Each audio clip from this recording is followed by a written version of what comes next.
Welcome. जो आज का जो हमारा टॉपिक है that is coming of Europeans into the India.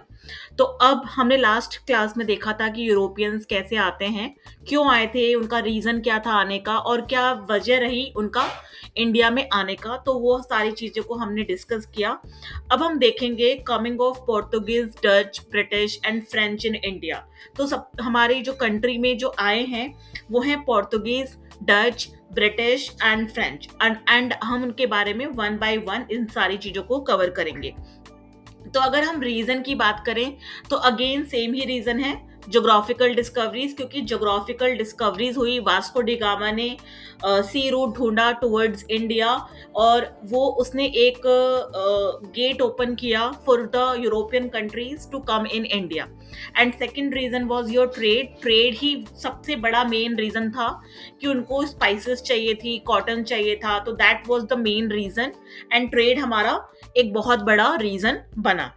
Then उसके बाद अब हम अगर इसकी फेजेस की बात करें तो देयर आर 4 फेजेस। पहला Portuguese which come in 16th century, Dutch come in 17th century, East India Company 17th century and French 17th century mid 1600। तो हम इनके बारे में अब वन बाय वन कवर करेंगे। तो सबसे पहले हम शुरू करते हैं पोर्तुगीज की। तो जो पोर्तुगीज जब आए तो उन्होंने सबसे पहले कोची को एज देयर कॉलोनी बनाया, उसको कॉलोनी बनाया। और जो कोची था it never became part of British colony. तो जो कोची कभी भी ब्रिटिश कॉलोनी का पार्ट नहीं बना। एंड पोर्तुगीज ने जो पोर्तुगल के जो प्रिंस थे, the prince of Portugal Henry, वो पॉपुलरली नोन थे एज नेविगेटर। और वो इंसेंटिव देते थे सेलर्स को to search new sea route toward eastern country. तो वो इंसेंटिव बकायदा देते थे कि आप न्यू सी रूट ढूंढिए टुवर्ड ईस्टर्न कंट्री की तरफ। एंड जो उनका नेविगेशन साइंस था उसने हेल्प किया उन्हें to dominate the East Asian trade in 16th century. तो उसको डोमिनेट करने में हेल्प किया। और फिर उन्होंने स्टैब्लिश किया अपना trading settlement at Cochin, Goa, Daman and दियो।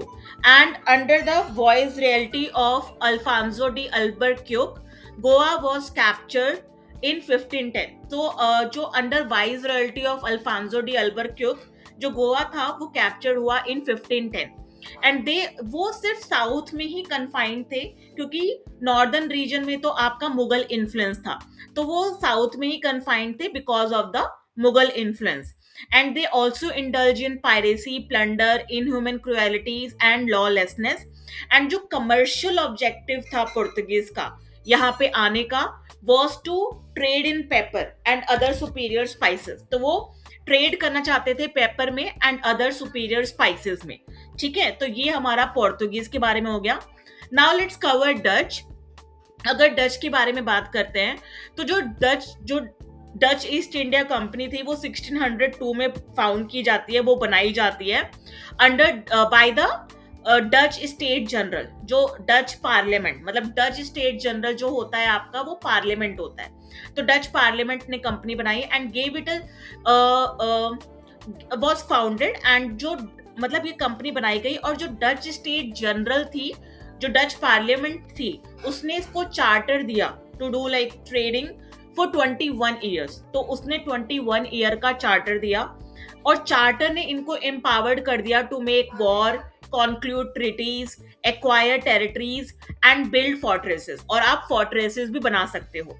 जो डच का जो इंटरेस्ट था वो सिर्फ इंडिया ही नहीं था but Indonesian islands of Java और सुमात्रा भी था। तो वो सिर्फ इंडिया में ही नहीं रहना चाहते थे बल्कि इंडोनेशियन आइलैंड्स पे भी कब्जा करना चाहते थे। और उन्होंने ड्रिवन आउट किया पोर्तुगीज को from Malay strait and Indonesian islands in 1623। तो पोर्तुगीज को वहां से निकाला। एंड जो इंग्लिश का जो अटेम्प्ट था टू एस्टैब्लिश देमसेल्फ देयर, उसको भी उन्होंने डिफीट किया। और अगर मैं उनकी ट्रेडिंग रिपोर्ट्स की बात करूं, दिस इज वेरी इंपॉर्टेंट। तो वेस्टर्न इंडिया में उनका सूरत, ब्रॉच, अहमदाबाद, कैम्बे में था। सदर्न इंडिया में कोचिन, नागापट्टनम, मद्रास। ईस्टर्न इंडिया में Masulipatnam in Andhra Pradesh, Chinsura in Bengal and Patna. And northern India में आगरा।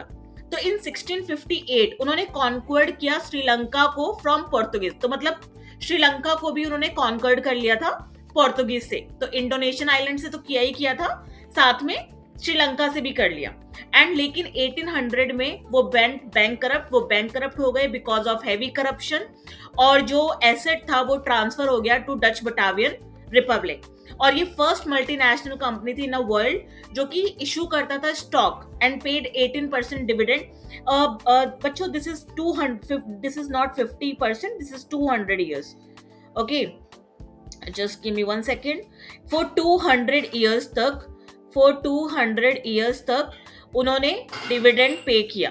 ठीक है, तो फर्स्ट मल्टीनेशनल कंपनी थी जिन्होंने ये था।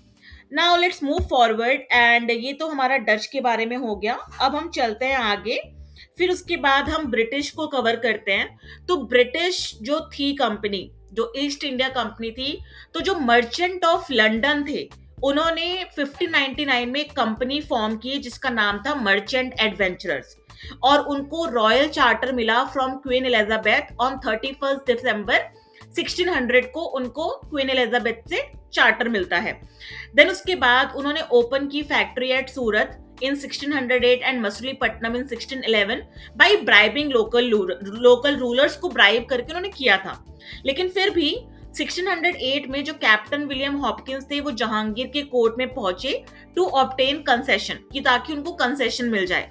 तो जहांगीर ने उन्हें परमिशन दिया टू एस्टैब्लिश फैक्ट्री एट सूरत, कि वो अपनी फैक्ट्री सूरत में कर सकते हैं। लेकिन फिर भी वो सेटिस्फाई नहीं हुए, और 1615 में उन्होंने अपने एम्बेसडर सर थॉमस रो को मुगल कोर्ट में भेजा, और उन्होंने फरमान पाया that they can establish factories in all parts of Mughal empire. तो वो अपनी फैक्ट्री को एस्टैब्लिश कर सकते हैं in all parts of the Mughal empire.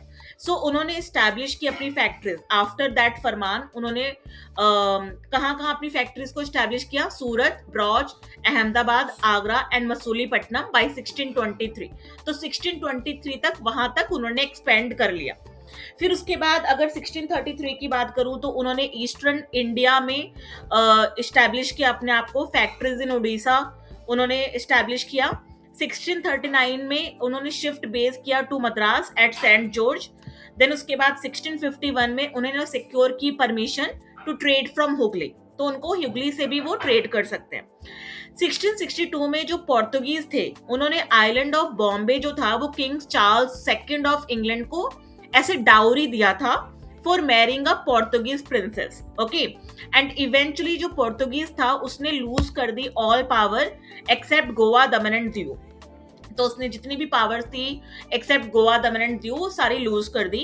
And English company fell out with Dutch company over division of spice trade of Indonesian island. तो मतलब basically इनके बीच में वॉर चली बिटवीन 1654 टू 1667। एंड उस वॉर में ये हुआ कि इंग्लिश ने जितना भी अपना क्लेम था इंडोनेशिया के ऊपर से छोड़ दिया, और डच ने इंडिया छोड़ने का फैसला लिया। तो मतलब इंग्लिश ने इंडोनेशिया को छोड़ दिया एंड डच ने इंडिया को छोड़ दिया। तो ओवर कॉन्फिडेंटली अब जो ब्रिटिश थे वो बहुत ही ज्यादा ओवर कॉन्फिडेंट थे, और उन्होंने क्या किया, हुगली को सिज कर लिया। लेकिन उसके बाद at that time Aurangzeb was there और he was a great match to them. And फिर उसके बाद उन्हें भागना पड़ा, वो माउथ ऑफ द गंगास पे जाके स्मॉल आइलैंड्स पे रहना पड़ा। लेकिन उसके बाद उन्होंने उनकी जो फैक्ट्रीज थी सूरत, मसूलीपट्टनम, विशाखापट्टनम वो भी सीज हो गई थी। तो उसके बाद उन्होंने फिर पेमेंट किया 1,50,000 rupees to Aurangzeb to regain the trade, regain करने के लिए ट्रेड को। एंड इन 1698 उन्होंने जमींदारी ऑफ 3 विलेजेस लिया, Sutanuti, Kalikata and Govindpur. And it was here they build Fort William to surround its factory, और जो कि बाद में चल के कलकत्ता के नाम से जाना जाता है। तो ये एक कुछ उनके आने के बाद के कुछ स्टेप्स है which I wanted to share with you. Now let's talk about French. तो फ्रेंच की जो एंट्री होती है वो काफी लेट होती है। जो फ्रेंच ईस्ट इंडिया कंपनी होती है वो 1664 में बनाई गई थी, and it was founded by French minister Colbert in 1664। और इनकी जो फैक्ट्रीज थी वो Chandernagore near Calcutta and Pondicherry में थी। And French East India company was जो ये बहुत ही ज्यादा हेविली डिपेंडेंट थी फ्रेंच गवर्नमेंट पे। तो ये बहुत ही ज्यादा फ्रेंच गवर्नमेंट पे डिपेंडेंट थी। और फिर इवेंचुअली इनके जो गवर्नमेंट का जो इंटरफेरेंस जो हो रहा था वो बहुत ज्यादा हो रहा था, और जो prove quite harmful for it, और वो वही चीज उनके लिए हार्मफुल प्रूव हुई। And French and British had war, और अगर मैं फ्रेंच और इंग्लिश के बारे में बात करूं तो उनकी वॉर्स भी हुई हैं एट कार्नाटिक, जिसके अंदर ब्रिटिश प्रूव विक्टोरियस। ओके, सो अगर हम इसको इवेल्युएट करें तो well the power play of power game it ruin India totally. तो ये जो पावर गेम था उसने इंडिया को रियून कर दिया। अगर हम इंडिया के पर्सपेक्टिव से देखते हैं तो इंडिया को टोटली रियून कर दिया। फॉरेन पावर्स की जो ग्रीड थी इंडिया की वेल्थ के लिए, उसकी वजह से उनके बीच में बहुत सारी वॉर हुई, and it was among Dutch, Portuguese, French and British. But at the last India के केस में अगर देखें, at the last British came as victorious, तो ब्रिटिश ही अंत में जीतता है। So thank you everyone, I hope you like this session. अगर आपको कोई भी क्वेश्चन है या कोई भी कमेंट है तो आप please comment, and please share and subscribe. Thank you for joining, and I will see you in the next session.